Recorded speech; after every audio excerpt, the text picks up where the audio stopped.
I'm Megan. I'm Colin. And this is Pet Sitter Confessional, an open and honest discussion about life as a pet sitter. Brought to you by Time to Pet and the National Association of Professional Pet Sitters. What does it mean to market to the affluent client? How do they make purchasing decisions? And what is our role in guiding them through that process? Today, we are super excited to have Natasha O'Banion from Automated CEO on the show to talk about sales psychology of the affluent client. Natasha shares what it means to communicate them, how to use words appropriately, and why it's not always having to be about flash and bang, but really about substance and making decisions based on the right choice for them. Let's get started. Hi, guys. Yes, I'm Natasha O'Banion. I am a pet business coach and a pet brand owner. I originally started Walk with Renzo and Ruby in Washington, D.C. I was able to scale that business to DC, Maryland, Virginia, and Texas, where I then switched over to doing full-time product brand online post-COVID, which I've been super excited about. We do athletic apparel, dog obsessed workout gear now, and I also help other pet businesses coach. I coach them through their current businesses, how to scale, grow, and most importantly, run their business without them. So I got my hands in a little bit of everything. My background comes from sales. I have 13 years in the automotive industry, where I have studied sales from the simplest subjects to the most advanced. I spent most of my time looking at people's credit. So I have a little bit of a perspective when it comes to how people spend money, how they use it, how they see it, their relationship with it. I've been able to leverage that information in the pet business, which has allowed me to grow my dog walking business to 6 figures fairly quickly and then scale post 7 figures beyond that. And I'm excited to share this with you guys. I feel like there's a little bit of that insight that really helps the businesses kind of get over the hump or, decide what's that 1% know that I don't know, or what are they doing that I'm not doing? So hopefully this subject can help you guys work through that. Yeah, well, when we talk about sales and selling and marketing our businesses, that's not something that a lot of us have backgrounds in, right? We love pets, we love the animals, and we kind of find ourselves running a business one day. So when I say the phrase sales psychology, what does that mean to you? Yeah, sales psychology is really just understanding the mental process that a client goes through. So that client buying journey before they say yes. What kind of information do they need? What do they process before they actually decide, hey, I'm going to go with this business. I'm going to, spend money here. I see value in this product.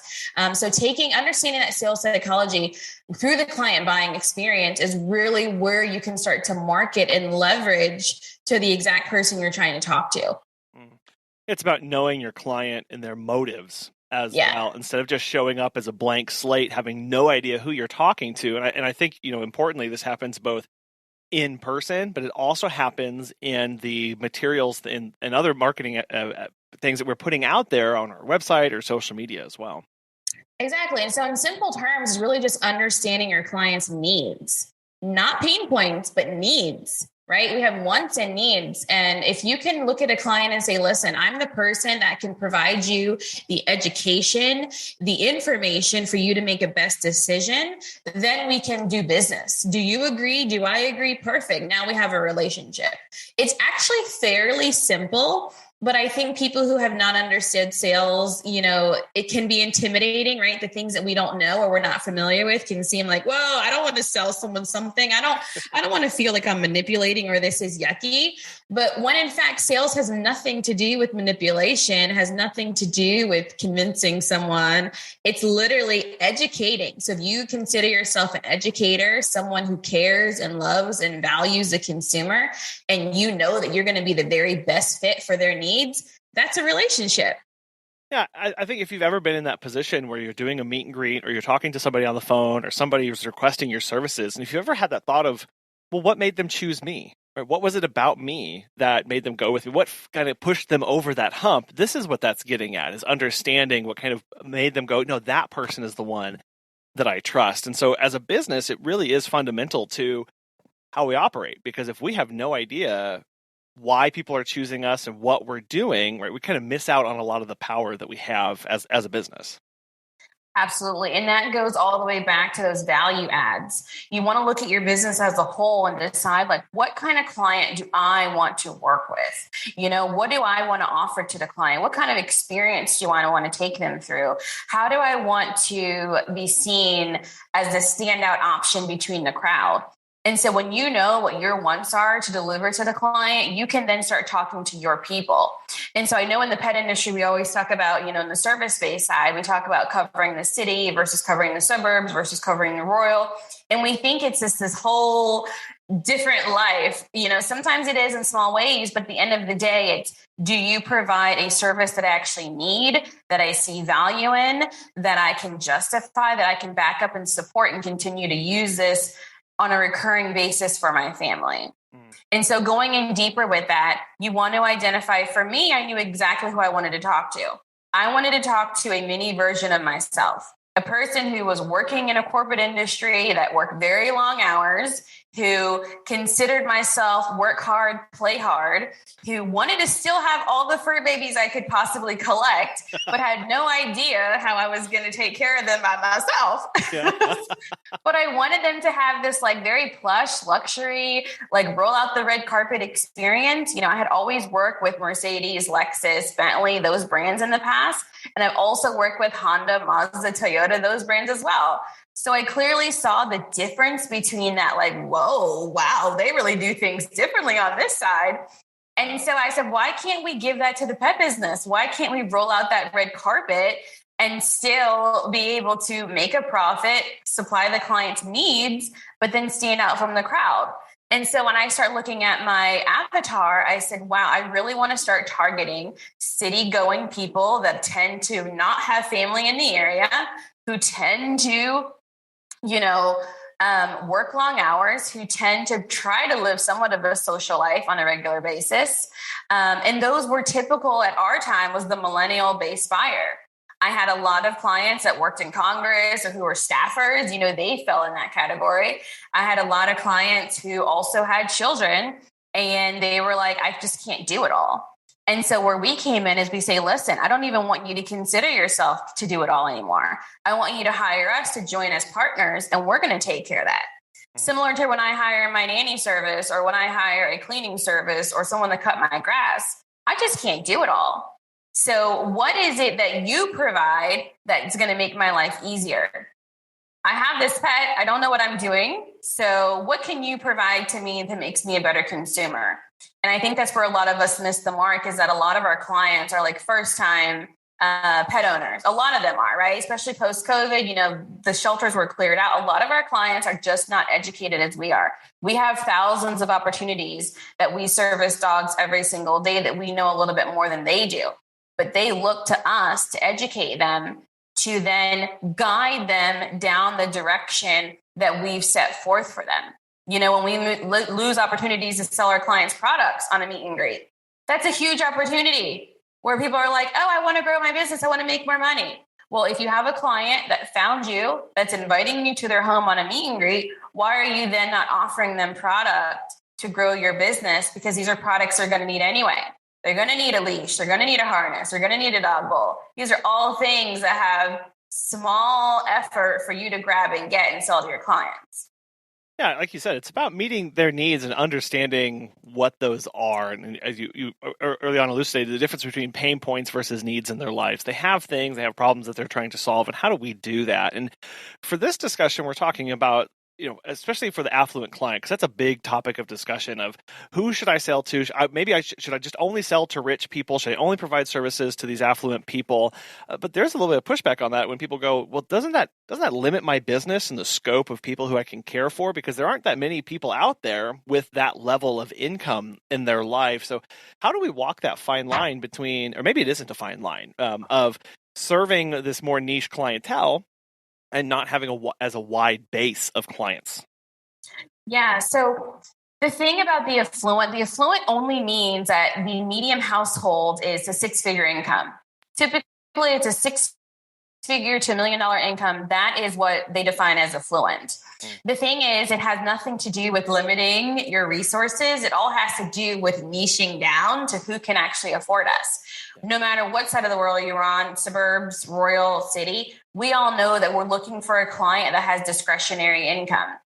It's nothing to do with, oh, well, they're rich. Okay, they can pay more money. No, there's so many rich people that I personally know who have retirement, who have trust funds, that they're also living on a very limited resources. So it doesn't necessarily mean that they have the money that they can afford you, but we are looking for a person with discretionary income who we know that they can afford to have an animal. Having a pet is a luxury. I was raised very poor, so I do know both sides of the tracks where a client may not have the resources to provide you a consistent business as a recurring client. We're on this side. They do have the medium income. They do have the needs and wants, and they're going to provide and offer and want a service. That's literally what it comes down to. Someone who can afford a service and someone who can't. Someone with discretionary income and someone who doesn't.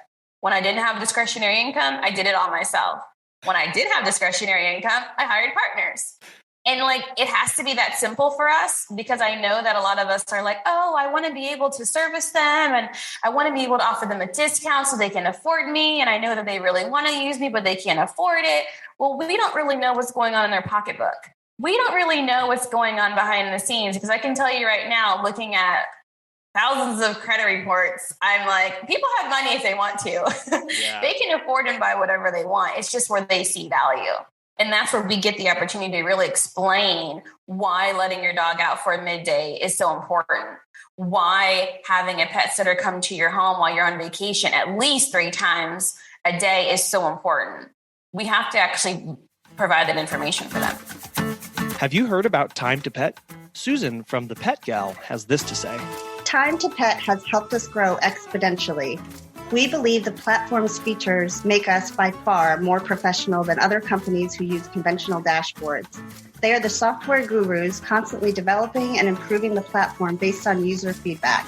This decision was a good one. If you are looking for new pet sitting software for your business, give Time to Pet a try. As a listener of Pet Sitter Confessional, you'll get 50% off your first 3 months when you sign up at timetopet.com/confessional. Right. Well, I know sometimes it can be hard to understand and know what kind of information to give people who are more affluent. As you said, you didn't grow up affluent. I did not grow up affluent. So it's sometimes hard to get into the mindset of what their needs are, because I don't know that world. It's so foreign to me. So how do we start understanding what those are, and how do we best start putting that into practice in our businesses? Yeah, affluent buyer really buys with facts. They're not really emotional when it comes to their money. They're like, where's the value? Where's the facts? Where's the information? How are you going to make my life easier? Are you really going to take this off my plate? Or am I going to have to babysit you and coach you and ask you a whole bunch of questions? And it's a very type A type of buyer. It's like, they like things like it's done. It's handled. Already on top of it. Don't sweat it. You don't have to worry about it. My company's got you. They're like, yes. They get chills. They literally are like, yes, you guys are my people. This is exactly what I'm talking about. This is exactly why I pay you guys. Because you guys handle me. You handle it. You handle my dog. You handle my home. I have complete trust, complete faith. And I don't care how much it costs, because you guys are handling it. I think you're worth it. I value what you guys provide to me. You have apps, you have consistency, you have the information, you have staff, you have professional, you have easy, non-cumbersome processes. It's clear, it's to the point. I am trying to make money in my back. I'm trying to do this over here and this over here, and you guys just come in and it's done. That's how they buy. It's a bada boom, bada bang relationship. And the more that you're asking a client, well, what do you think? And how do you feel? And well, what do you need? Well, what do you want me to do? They start losing trust and confidence, because they don't feel like you're the authority in this. And they have to feel that you are in fact the authority. And when they do, they might, slap your hand a few times when people say, oh, I'm getting so much pushback. It's only because they're testing the water a little bit. Everyone's going to test the water a little bit. And as soon as you let them know, no, I got this. Yeah. You know, when you come into my doctor's office and you tell me you have an ailment, I tell you what you need. You trust me. When you come into my office as a lawyer and you have a case and you want me to settle it for you, you trust me. When you hire a pet sitter and a dog walker and you need me to come take care of your animal, you trust me, right? So we have to make sure that we're showing the client that we're that authority, and we're making it very easy to recognize that. Yeah, because it's not about trying to dress differently, drive a different car, make ourselves look like we are affluent. That's not what buys that trust. It's that information. It's that peace of mind. And it's really, like you said, like their buying decisions are very much a time versus money kind of decision. They can quickly make that and go, oh, I see that. There's the value. Let's do this. You've got this. And not feeling like we have to put on airs about fitting in or doing anything. You can pull up in the rattiest of rat car, but come out and be the knowledgeable, have all those processes, take care of their problems that they didn't even know they had or needed solved, and they're going to go with you because of that, of what you are bringing. Oh yeah. And like, it has nothing to do with materialistic things. You know, there's a group of people who want to, you know, buy the homes and the cars to match their lifestyle, and they can, but it's that materialistic outlook is only from a poor person's mind. It says, oh, they must be rich because they have a big house. No, that actually doesn't mean a lot. Oh, they must be rich because they drive a Mercedes. I drive a Mercedes. That doesn't mean a whole lot. Right? It has nothing to do with materialistic things. It has all to do with having a company come into my intertwined, and I can really say that I trust this company. When people say I offer peace of mind and trust, right? We see that on every pet sitter website. What does that even mean? Because when I go to your website and I'm trying to book you, I have to go through like 10 backlinks to even get a phone call, and I can't even get through. That's not really trust. Because when I need you, you're probably not going to be there. When I'm looking for follow-up information on a post-visit report and you're giving me very basic information, how can I trust you? You're wondering why your clients are calling you all the time or asking you a lot of questions. It's because we did not provide that pudding in front of it. We did not put the proof before the exit. So when you write a post-visit report, you put all the details there, lay it all out. Everything you asked me to do, it's all here every single time. I see a lot of times we're like, oh, well, I service that client every single day. They already know what I do. No. They don't always know what you do. And that's going to be the one day that backfires. So making sure whatever you outline your process is, you're providing at the same exact time, a consistent client experience. I literally just hired a TV guy the other day to mount my TV, and he had amazing reviews, like 100 amazing reviews. But somehow when he got to me and the guy before me, he like completely dropped the ball. He was so non-responsive, like unprofessional. I think his car like overheated, and he gave me very minimal information on how he was going to solve the situation. And I was like, whoa, the way you're handling me is not where I want to put my money. You could have simply said, hey, my car overheated. I'm not going to make the time window, but listen, I'm going to try to push you back to the evening time window when I get this all settled. How does that work for you? Hey, listen, I'm not going to be able to make it today. Some unforeseen circumstances happen, but you know what? I'll give you a few dollars off and be there for tomorrow to save your time. How does that sound? Right? Making sure we're following up, not making our personal issues the client issues. I see this a lot in our Facebook groups in the pet industry. Well, the client is unrealistic. They're too high maintenance. You know, their demands are too crazy. Oh, I love those clients. I'm like, oh, you fired that client? Perfect. Send them over to me, baby. Send them my way, because those are my people. Because I know those quote unquote demands and high maintenance is really just a lack of a process. It's just us not looking at that as an opportunity and saying, oh, they had this question. Let me put that in my business so that's never a question again. But where we just write people off and say, oh, they're just too much. They're too much. Well, they may find their perfect fit, and that might just be us. Never know. I think that may be how we view ourselves as well. Of, am I just a dog walker? Am I just a pet sitter? Or am I bringing solutions to people? Am I solving problems in their lives? That sets ourselves up for how we also match our prices and how we view how we serve others, and when we serve others well. If we just see ourselves as this little corner of this thing, and I do this thing and they ask this thing, it doesn't match up, and I don't want to do that. How do you view yourself in your business? Are you solving people's problems? Are you actively bringing solutions to people before they need it?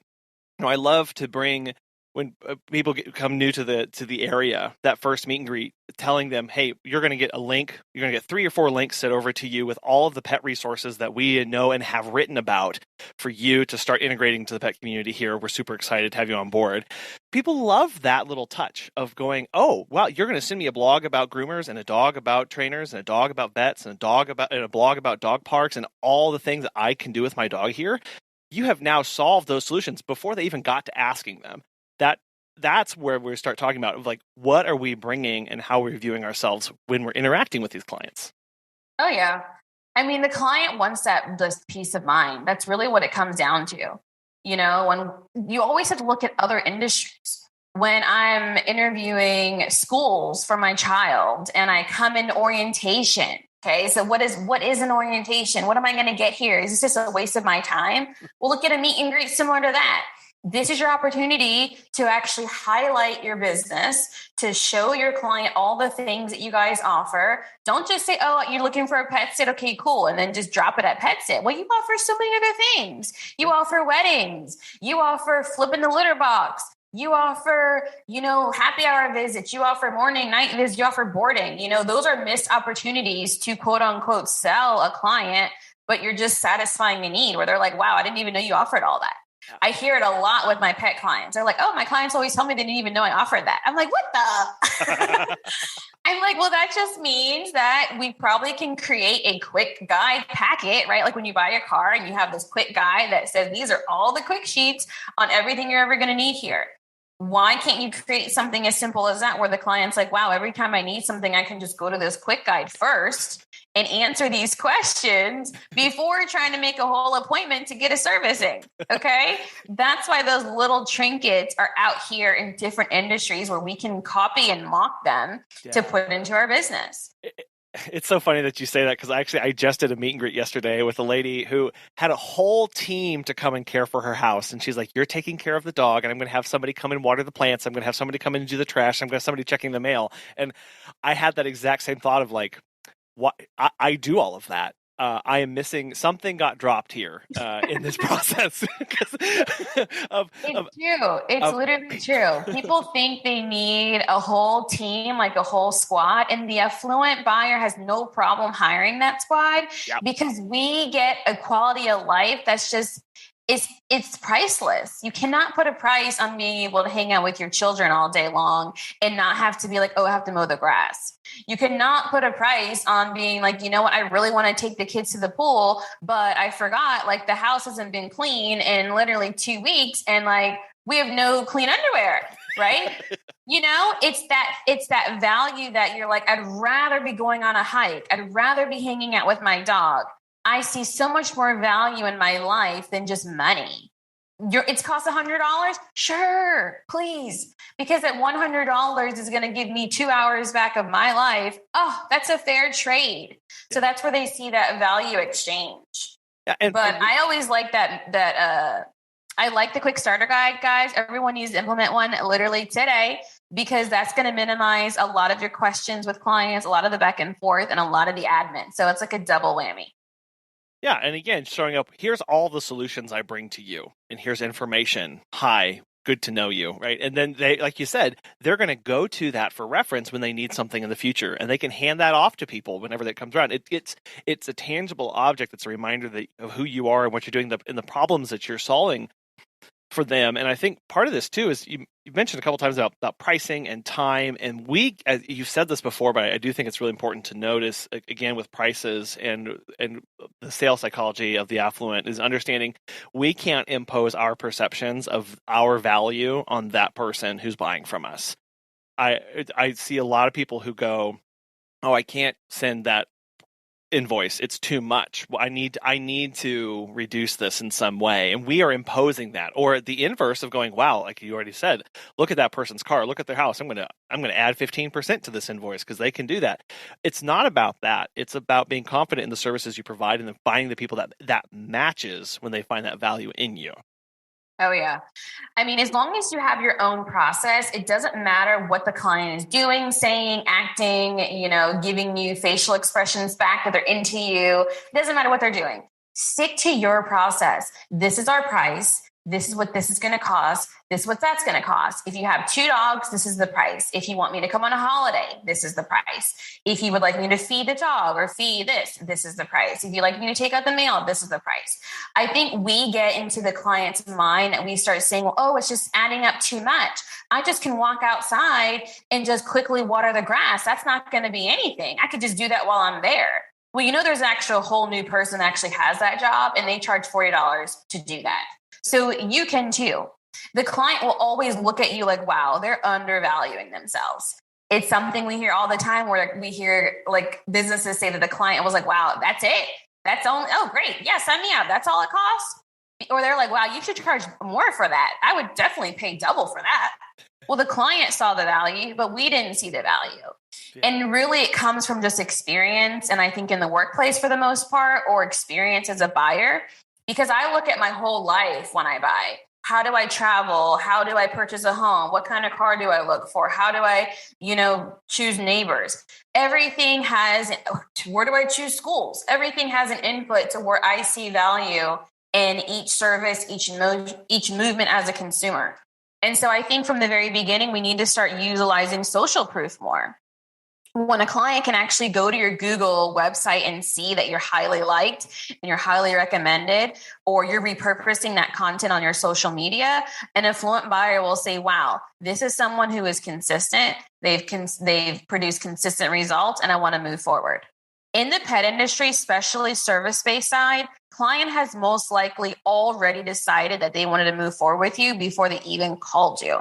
There's not a lot of sales, so-called sales, right, with the pet industry, which was so nice because I was like, wow, I can really just make a well-informed website.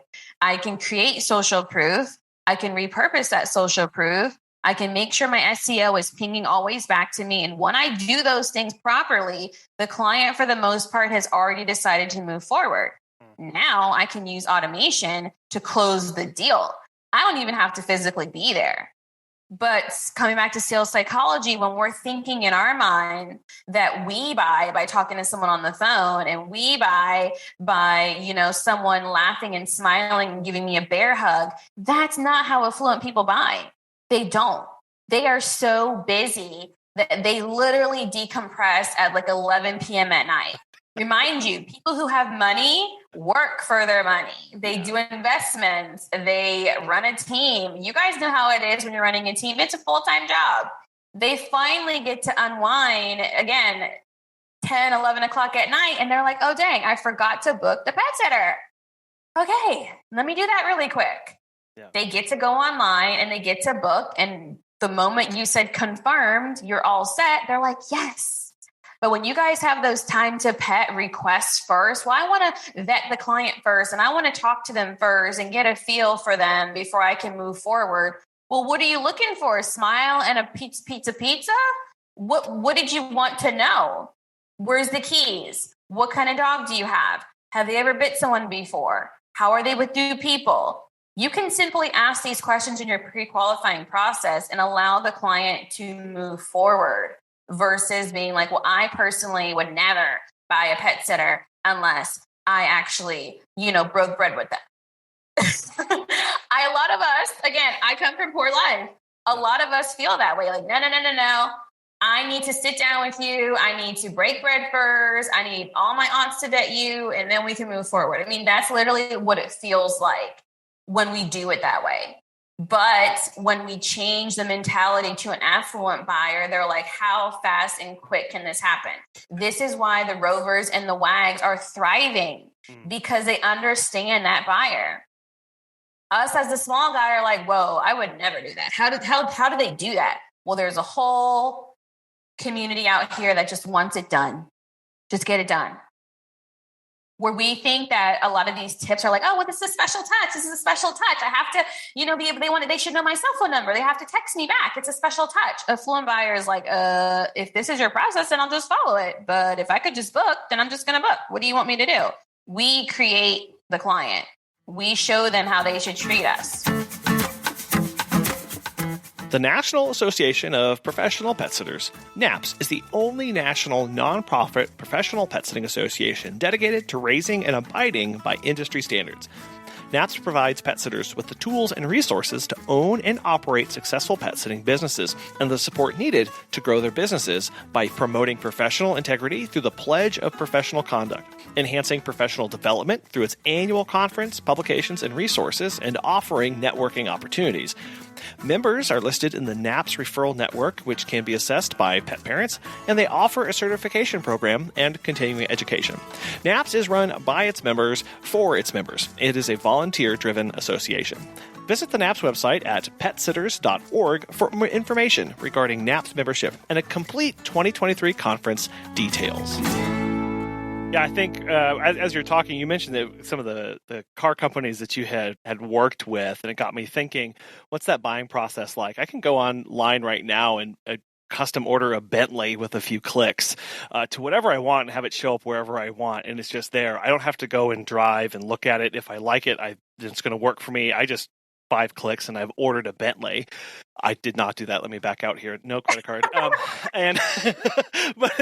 But I think we have to recognize that those kind of clients are out there. And if we want to go after them, that means we need to have those systems in place to meet those needs, so they can, with ease, click, click, click, done, we show up. It's all about understanding other buying processes. I think you mentioned earlier, looking at other industries, how are they being served there? Now, how can we integrate that into our businesses and our operations and serve them the way we want to? Absolutely.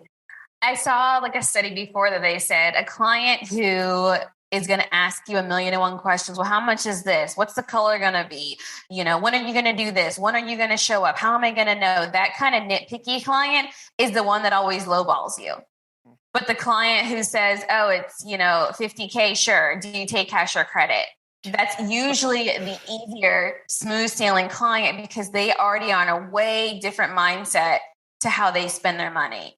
But someone who doesn't have a lot of money, they hold on to it really tightly. And they literally want to know if the dog is pooped at the end of the block. They just want to know everything. And you're like, well, let me be able to do my job. You got to find other things happening in your life, ma'am, sir, that don't revolve around tracking the dog walker. It's just a total different client and the personality and how they act. And identifying that in people or being able to give them the information for them to rest assured, listen, you're going to pay your invoice on the first of the month. I'm going to come in and I'm going to take care of this. And it's going to be a happy little marriage. We do have to have that handling of the client a little bit more, where we understand how they buy, we understand their concerns, but then we get to go back in and say, I got this. I'm the professional. Let me show you how it's actually done here. And they'll be like, wow, I appreciate this. The biggest compliment I've ever got in my dog walking business is someone literally went through our buying experience and they say, wow, you're really it. You really got your shit together. And I was like, well, what do you mean? I just was kind of confused. I was like, well, what do you mean? They're like, no, you're really it. You get it. And I was like, well, what does that mean? They said, you really get it. I've had dog walkers before that have come in and just grabbed the key from me and we met and it was just it. They're like, but all these little touches and points that you put in here, I can tell that you really get it. And I said, actually, I'm just duplicating the way that I know clients buy from being able to look at their credit history. And I'm putting that in your buying experience now. Yeah. And I know that the last thing you need is for you to monitor me and for you to have to handhold me. And we're going to make it work. And they're like, great, I love it. But we show that authority. So sales psychology principles, again, showing that authority offhand. This is how it's done. This is how I'm going to take care of you. Having that social proof online. Here is my proof. Here's all the clients that I've actually done the same thing with. You see it. I see it. You look at their feedback. And that proves that I'm some person that needs to be trusted. Part of that social proof is becoming someone who you like. Wow, I actually saw the reviews. And now that you're in my home, I really get why you're so well liked. I get why you're so well referred because this marriage makes sense. It literally does. And then you can add a price. Price is always at the end. I'm literally, I think I want to do a social experiment in Texas, probably where I am, where I'm going to start charging a significant amount and just to see the amount of people that's going to sign up for it. it's something that I know so wholeheartedly that price is only the price. Taking a dog out for a 30-minute walk is only a price. That is a $50 minimum starting point to me. When I know that my dog is not going to have to hold our bladder, I know that I'm not going to have to leave work when I'm already in the middle of doing something. I don't have to get in my car. I don't have to use gas. I don't have to stress out about, did I make it home or not? That value to me is minimum $50 for 30 minutes to me. I would pay in the upwards of $100 just because I know the level of business that I'm doing with my clients right now. And for me to have to stop and be like, hold on, guys, I can't take this conference call because I got to run back home and let the dogs out. And then I'll come back and reconvene. That hour that I just lost would have made me so much more money than going home and take the dog out. That's how the Affluent buy, time versus dollar. Let's take just a few minutes, and I want you to tell us, let's talk about the benefits to our company. I think we've worked around this a little bit, but why would I as a business be interested in going after affluent buyers and clients? Yeah, you'd be interested in going after affluent buyer because they are the buyer with discretionary income. That is where your market is. Okay. You want to go after the buyer who can purchase you and use your service on a recurring status. You cannot, as a business, hold profit. You cannot stay in business. You cannot hire if you do not have recurring, predictable revenue coming in every single month. And so if you have a whole client base full of drop-in clients who are like, oh, I only can afford you guys every now and then, I'm just going to do a few here, a few there. You cannot build a business around that model. You simply just can't. So although you want to service every single client or help every single person, you have to decide, what buyer am I going to be talking to? What territory, most importantly, does that buyer live in, where I can create a sustainable income that actually makes sense for me to stay in business? Yeah, it's that predictability. It's not about, oh, these people live in nicer homes, so it's cleaner, or they're friendlier people, or it's nothing about that, although there are some things that trend in that way, but not always. We've been in that. It is about predictability. It is about resiliency in our business, especially right now with prices and everything going kind of crazy. Having people on your client books that have that discretionary income and that discretionary spending will continue to be able to purchase from you for longer than people who are going month to month. And that's just a fact of personal budgets. That's just what that is. Yeah. And that's literally what comes down to in business. Sometimes I know we're like, oh, we need more empathy in business and we need more understanding. Literally, you have to keep your business running.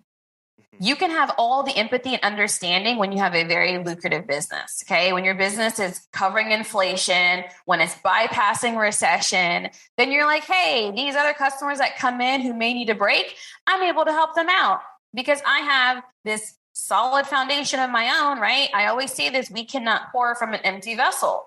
So if we don't have a business, it really hurts my heart a lot. Even when people call me and are like, well, Natasha, I can't afford to hire you. Why not?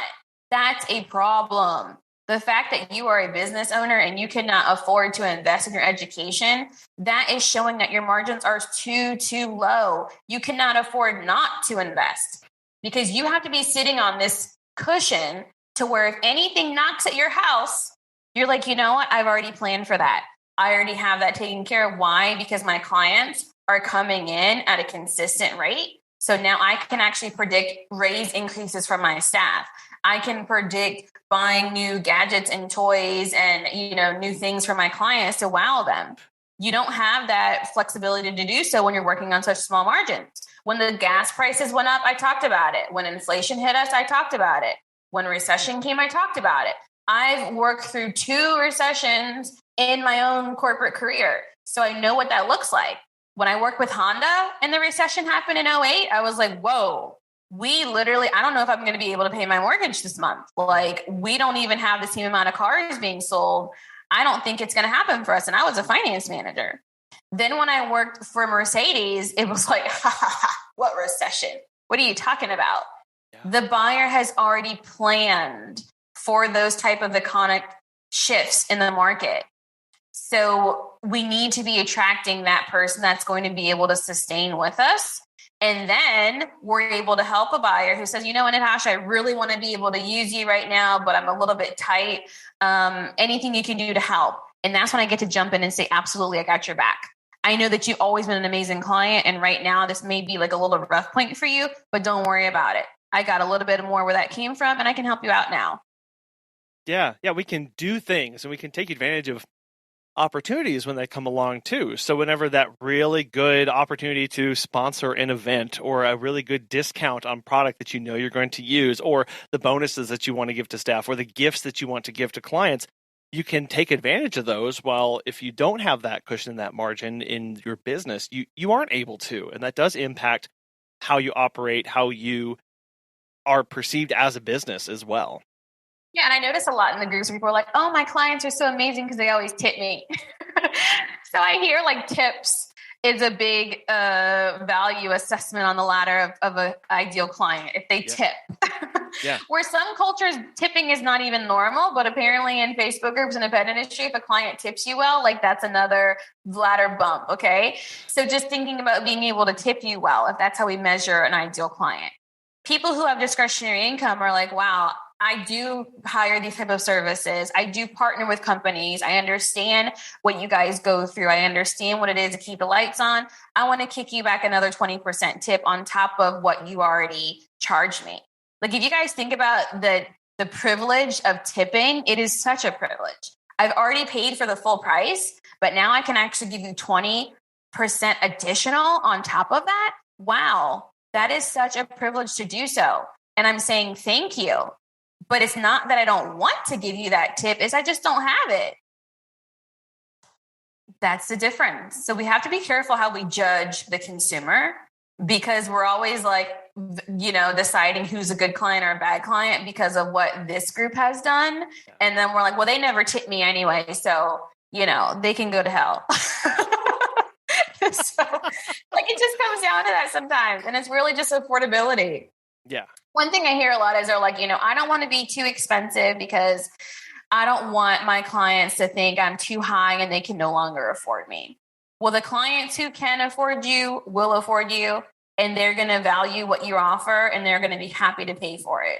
And you're going to be way less burned out and tired and exhausted and just enjoy overall life. People ask me all the time, Natasha, like, how do I know when I'm feeling successful? And I say, to be honest, you're feeling successful when you can live your own life outside of business. When business is no longer determining how you come and go. When you're like, I'm just doing my own thing and my business is running in the background and it's providing a lifestyle for me. That's when you can start feeling successful. Yeah, and again, not imposing our perceptions of that on the client. And so, I really have enjoyed getting to talk with you about what it means to get kind of in the mindset of the affluent clients and how we as pet businesses can start meeting those needs by recognizing that it is a time versus money. It is a value that we bring to them, and not being afraid and not allowing ourselves, again, to impose our perceptions of what value is versus isn't and how much their time is and is not worth. And instead having those processes to make it easy for them. But I know that this is a lot to implement in businesses and look at our processes and make sure that we are meeting those needs. So if people are interested in learning more about how they can do that in their business and get in touch with you for specifics, Natasha, how best can they do that? Yeah, they can DM me right on my Instagram, Natasha O'Banion. I'm always linked with you guys on the Monday episodes. And I'm always happy to kind of help dissect it more. I know it's like for me, it's literally 20 years of understanding that where I grew up and how I was raised has nothing to do with how someone else says, yes, I'm going to do that. I just saw just to close us out, but I literally just saw someone in like a braiding group that was like, it takes me 6 hours to braid my hair, but there's no way I'm going to pay a technician $200 for this.